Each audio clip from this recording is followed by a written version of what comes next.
क्या दिया था मैंने होमवर्क? और दिया था ना।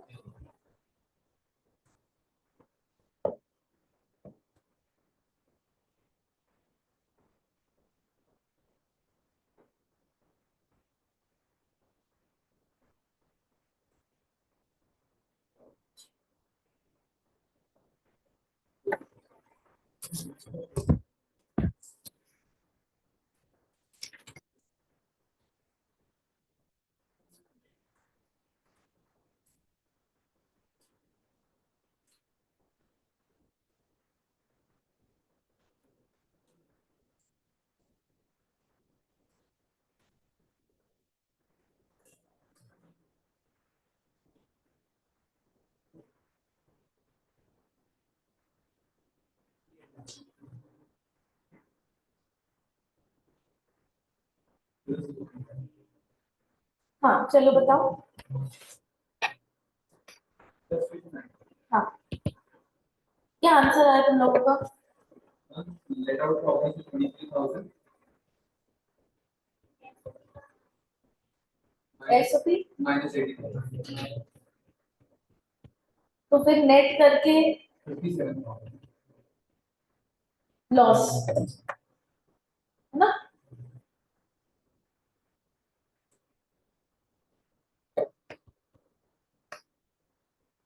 किसी पे कुछ अलग आ रहा है क्या? कैसे भूल जाता है जो करना, होमवर्क कैसे करना भूल जाता है। हाँ,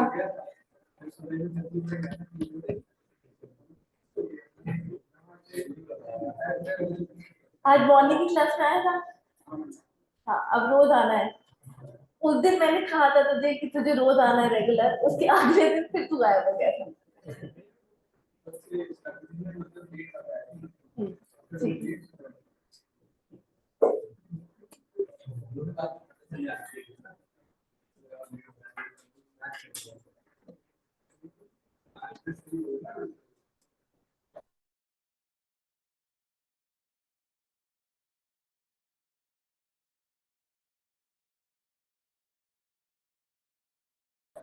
बस अपन आज कॉन्सेप्ट करेंगे।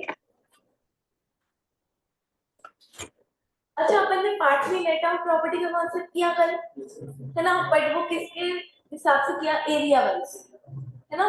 और टाइम वाइज अगर पार्टली लेट आउट है, मतलब साल के कुछ मंथ्स लेट आउट और साल के कुछ मंथ आप खुद ही रह रहे हो उसमें, ठीक है, तो वो भी पार्टली लेट आउट ही है ना।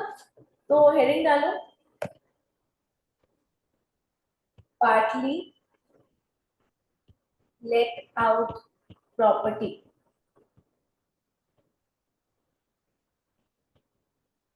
टाइम वाइज, मतलब एक घर है आपका जिसको मान लो 6 महीने के लिए आपने लेट आउट किया हुआ है और 6 मंथ्स आप उसमें खुद रह रहे हो, है ना। तो बहुत ही ज्यादा सिंपल है बेटा। लॉ बोलता है कि ऐसी प्रॉपर्टी को आप लेट आउट ही मानोगे कि आप भले ही उसको एक दिन के लिए लेट आउट करो साल में, अगर आपने उसको लेट आउट किया है तो आप पूरे साल के लिए उसको क्या मान लोगे? लेट आउट मान लोगे, ठीक है। तो ऐसी प्रॉपर्टी क्या मान ली जाएगी? Let out property for whole year. पूरे साल के लिए हम उसको लेट आउट मान लेंगे ना, और उसको लेट आउट की तरह ही उसका पूरा क्या करेंगे? कैलकुलेशन करेंगे, ठीक है ना। हेडिंग डालो, ये बनाओ, और फिर मैं जो लिखवा रही हूँ वो लिखो।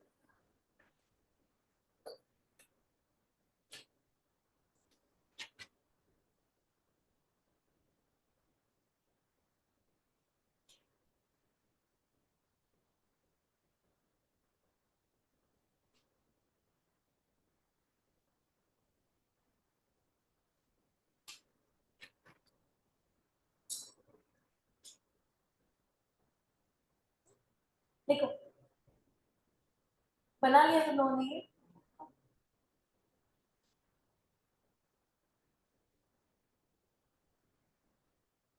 ये? if property is let out for part of the year, let out for part of the year, bracket में लिख लो, even for 1 day, even for 1 day, ये ब्रैकेट में लिखना था, है ना, part of the year even for 1 day, okay? and self-occupied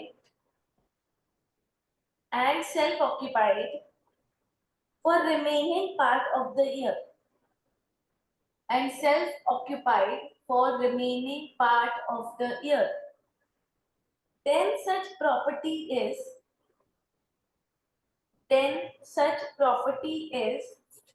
treated as let out property only.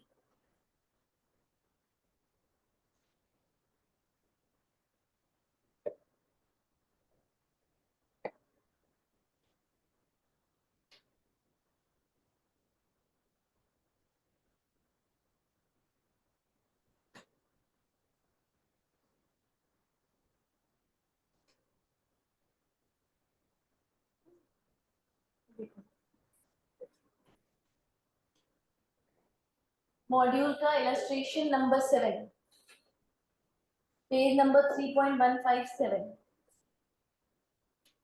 ये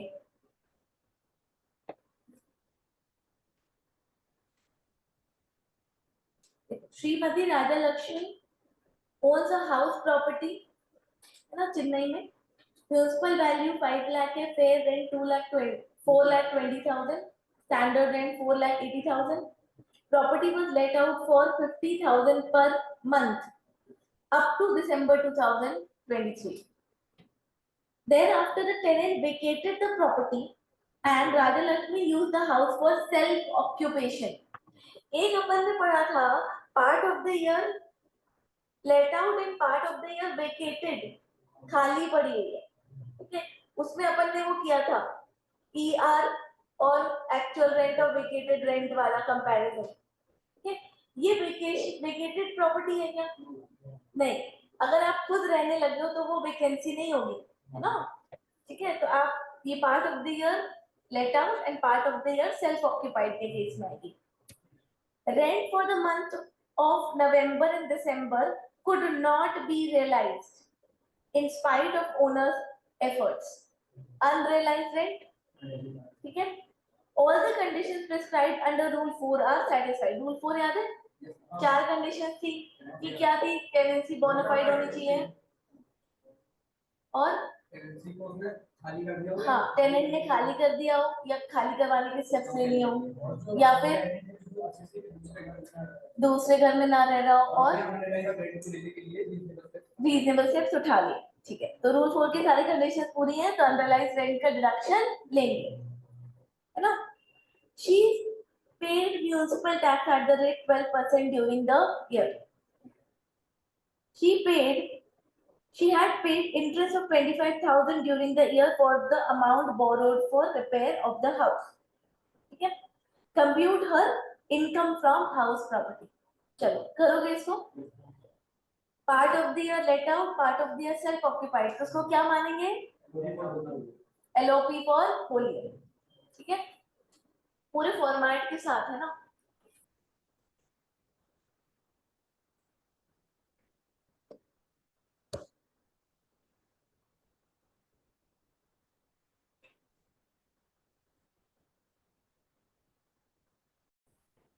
हाँ,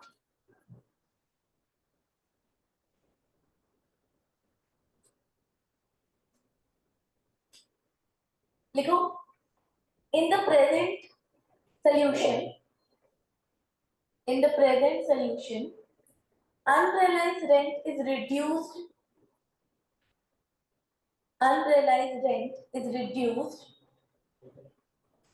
from actual rent.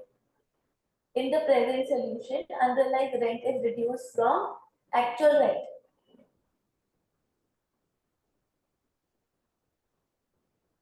as per ITR form, as per ITR form, alternatively we can reduce, alternatively we can reduce unrealized rent from GAB. Okay, if we do so, if we do so, then answer will change. If we do so, then answer will change, and net income will be rupees 1,99,000. ठीक है, देख यहाँ पर भी इन लोगों ने भी note दिया हुआ है, ऐसे ही अपन ने भी दे दिया. ठीक है,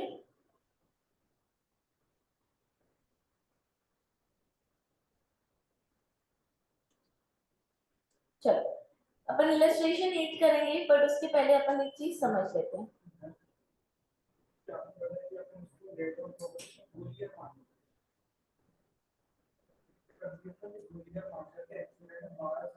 एक्चुअल रेट तो मतलब एक्चुअली जो मिला या मिलेगा, वो तो 9 महीने का ही मिला ना, उसमें से भी 2 महीने का अपन ने अनरियलाइज्ड माइनस किया.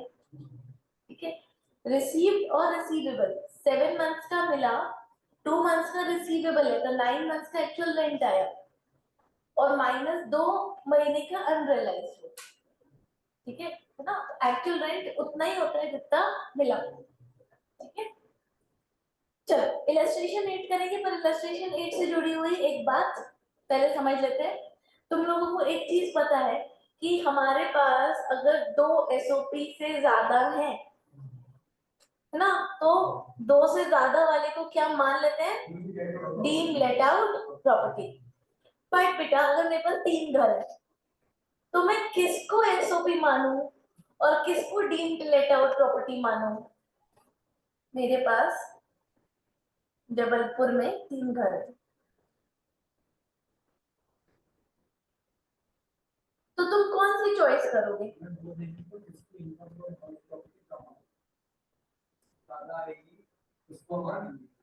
जिसकी ज्यादा आएगी उसको हम क्या मान लेंगे.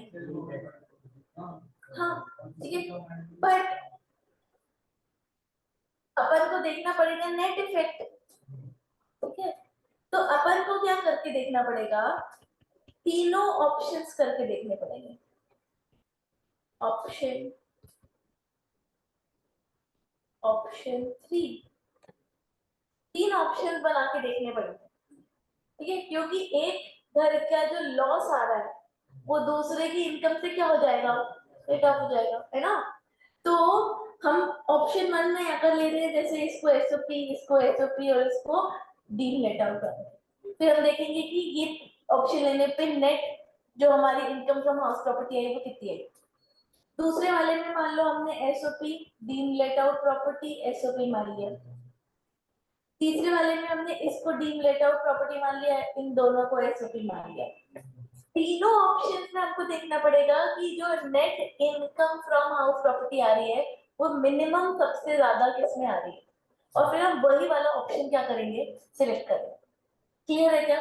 ठीक है, तो हेडिंग डालो, when assessee owns more than 2 SOP,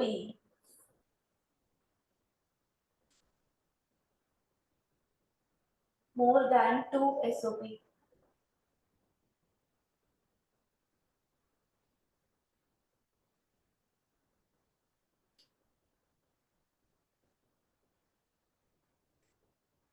और इसको नोट कर लो. उसके बाद फिर अपन करते हैं इलस्ट्रेशन नंबर 8.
कॉम्प्लिकेट मत करो, ऑप्शन 1 ऑप्शन 2 ऑप्शन 3 करके करो, ठीक है।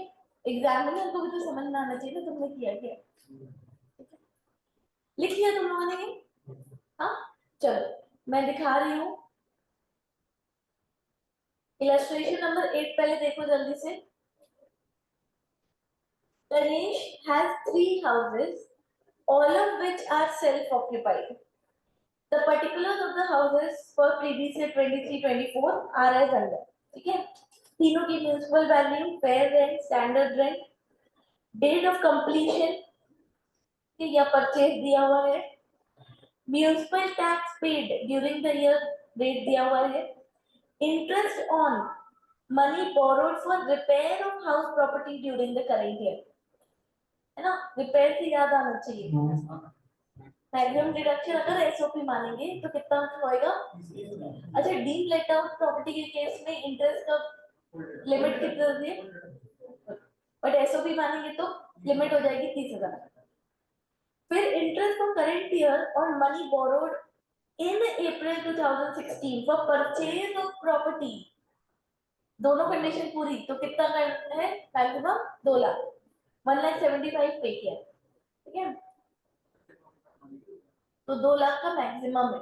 हाँ, compute Ganesh income for house property assessment year 24-25, suggests which house should be opted by Ganesh to be assessed as self-occupied so that his tax liability is minimum, ठीक है। तो बताओ, पहला ऑप्शन अपन लेते हैं कि हाउस 1 हाउस 2 को क्या मान लेते हैं, सेल्फ ऑक्यूपाइड, और हाउस 3 को क्या मान लेते हैं, डीएल, ठीक है। ऐसे अपन 3 ऑप्शंस बनाएंगे, है ना। तो बनाना चालू करो।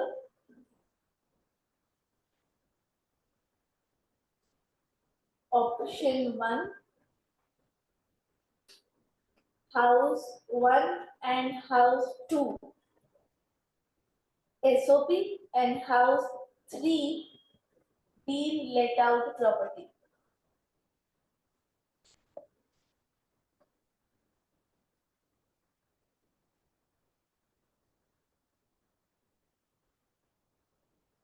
Computation of income from house property, ठीक है। अब ऐसे एक टेबल बनाओ जिसमें 2 कॉलम बनाओ, एक हाउस 1 एंड हाउस 2 जिसको अपन क्या मान रहे हैं, एसओपी, और एक हाउस 3 का कॉलम बनाओ जिसको अपन क्या मान रहे हैं, लीव लेट आउट प्रॉपर्टी, ठीक है।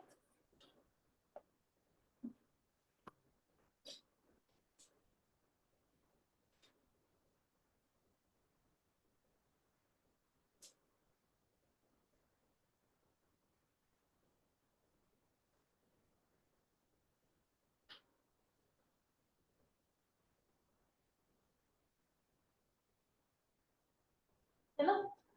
सबसे पहले म्यूनिसिपल वैल्यू, देखो एसओपी के केस में तो सब कुछ 0-0 लेना है, बस नीचे इंटरेस्ट का डिडक्शन लेना है। डीएलओपी के केस में हमको सब कुछ फिल करते हुए जाना है, राइट, मतलब एक्चुअल रेंट को छोड़ के बाकी सब कुछ आएगा। तो म्यूनिसिपल वैल्यू सबसे पहले हाउस 3 की लेनी है बेटा, हाउस 3 को डीएलओपी मान रहे हैं तो 3,30,000। फेयर रेंट यहाँ पे 0, यहाँ पे 3,80,000, दोनों में से विच एवर इज हायर लेना है।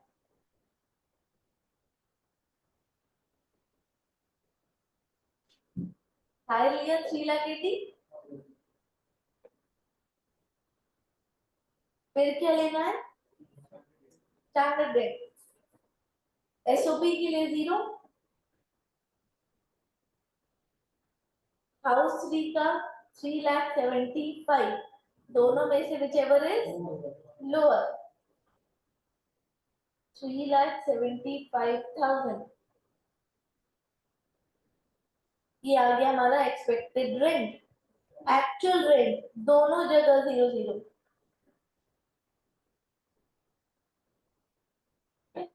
तो हमारा जीएबी आ गया जीएवी यहाँ पे एसओपी के केस में 0 और डीएलओपी के केस में 3,75,000।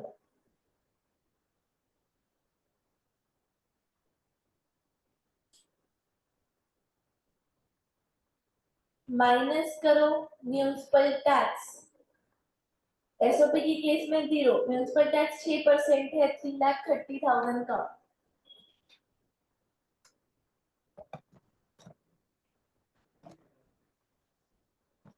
$19,800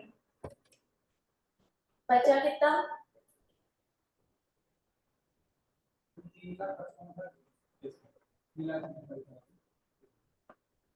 3,55,200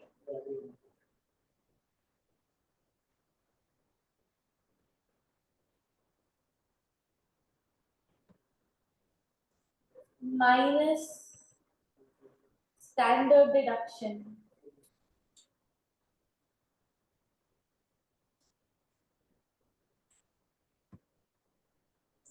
$1,06,560 ये माइनस होगा। अभी इंटरेस्ट लेस करना है ना। अगर ये डीएलओपी है तो लिमिट देखनी ही नहीं है ना। इसका इंटरेस्ट कितना है? 1,75,000। और एसओपी हाउस नंबर 1 और 2 का जो इंटरेस्ट है, हाउस नंबर 1 में तो इंटरेस्ट है ही नहीं, हाउस नंबर 2 में 55 है पर रिपेयर के लिए, तो मैक्सिमम कितना होगा? 30,000।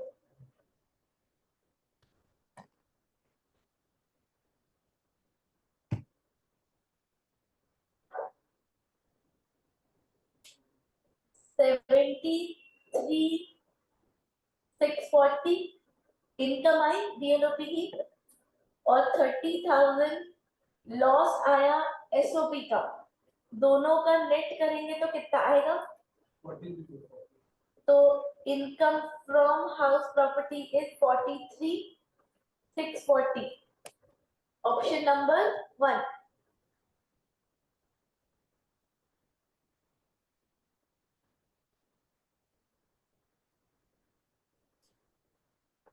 ठीक है, डन। ऑप्शन 2 बनाओ, यहाँ पर हाउस 1 एंड हाउस 3 को एसओपी मान लो एंड हाउस 2 को डीएलओपी मान लो। चलो करो कैलकुलेशन। ऑप्शन 2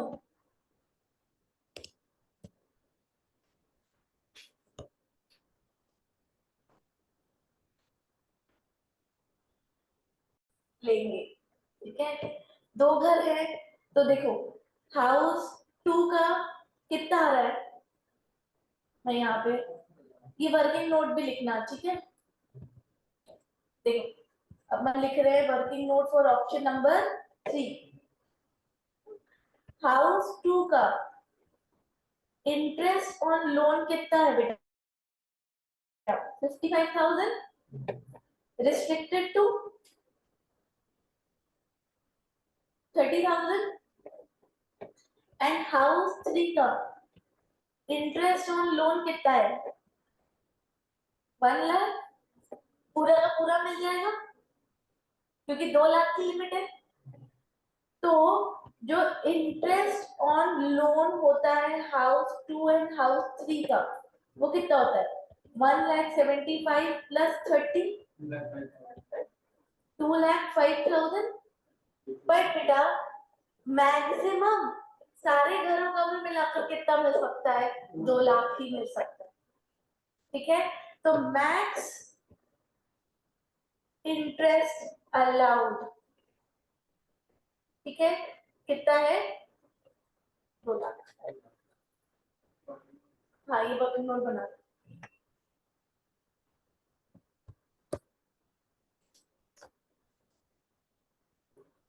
है ना। और इसके बाद फिर अपन कंक्लूजन लिखेंगे। अपन ने ऑप्शन तीनों के कैलकुलेट कर लिए, अब अपन कंक्लूजन लिखेंगे। सेकेंड ऑप्शन में सबसे कम आ रही है इनकम, तो अपन सेकेंड ऑप्शन चूज करेंगे। हाँ, इसका कंक्लूजन ड्राफ्ट करना है आपको।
किया तुम लोगों ने कंफ्यूजन का खुद से कि डिक्टेट कर दूं?